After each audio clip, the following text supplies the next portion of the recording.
Bonjour à tous, dernier épisode de Demain nous appartient. Notre actualité du jour se concentre sur « Demain nous appartient », spoilé, un coup dur pour Nathan. Valentine est la belle-fille de Bruno.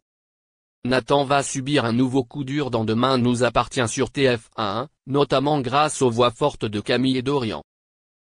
Malgré ses efforts pour retrouver Valentine à de multiples reprises, Nathan, Adégabelais, va bientôt devoir se rendre à l'évidence dans Demain nous appartient sur TF1.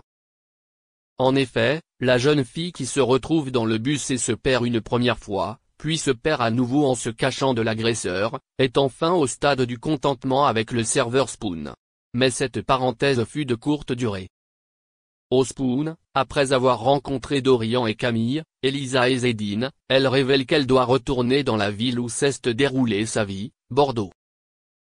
Elle n'est venue à Sète que pour en savoir plus sur son père. Ce petit secret fut si vite trahi par Camille et Dorian que Nathan prit sur lui de le dire à Valentine. Mais il n'a aucun regret. Il comprend la situation, et si Valentine souhaite reprendre ses études et son mode de vie normal, il ne peut pas imaginer une relation à distance. Même s'il souhaitait entretenir le feu, celui qui venait de rencontrer Bruno, le père de Nathan, était bien décidé à réaliser cette séparation.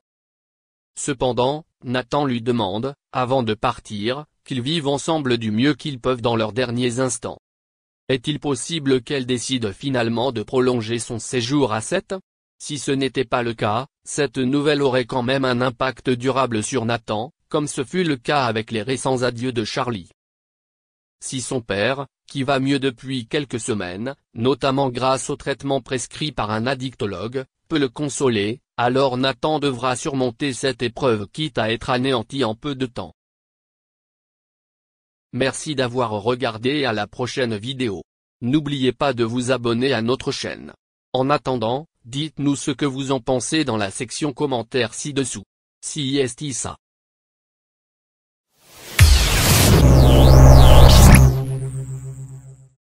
Le 2 avril est une date délicate pour les inconditionnels de Serge Gainsbourg. En effet, l'artiste, mort il y a 30 ans, naissait à cette date en 1928. Depuis qu'il a disparu, le chanteur connu pour ses chansons ciselées, mais également pour la séquence où il brûlait un billet de 500 francs en 1984 sur le plateau de 7 sur TF1, manque vraiment à ses fans. Les fans n'hésitent jamais à lui rendre hommage à chacun de ses anniversaires. Parmi ses inconditionnels, on trouve Thomas Dutronc, le fils de Jacques et de Françoise Hardy semble très triste quand il pense à Serge Gainsbourg.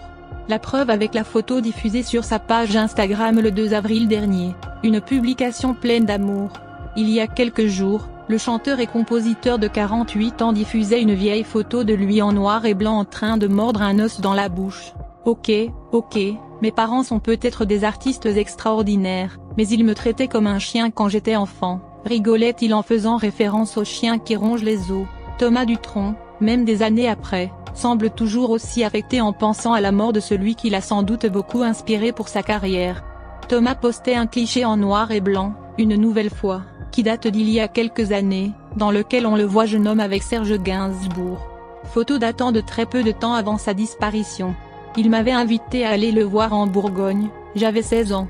J'ai tellement de chance de l'avoir connu, j'aurais tellement aimé lui parler quand j'ai commencé à m'intéresser à la guitare, j'aimerais tellement qu'il soit encore là aujourd'hui, note-t-il en légende. Il faut dire que Serge Gainsbourg est l'un des plus grands chanteurs et compositeurs français, il laisse des centaines de chansons et des dizaines de tubes, il a influencé de nombreux artistes. Sa maison située rue de Verneuil, à Paris, va d'ailleurs bientôt devenir un musée. L'inauguration est prévue en 2022. Les fans devraient être nombreux à s'y rendre. Certainement que Thomas Dutronc va faire le déplacement, l'occasion de revenir sur le parcours et la personnalité de Thomas Dutronc dont on parle beaucoup en ce moment. Thomas Dutronc est avant tout un musicien mais également comédien, compositeur, et maintenant interprète, avec Mathieu Chédid et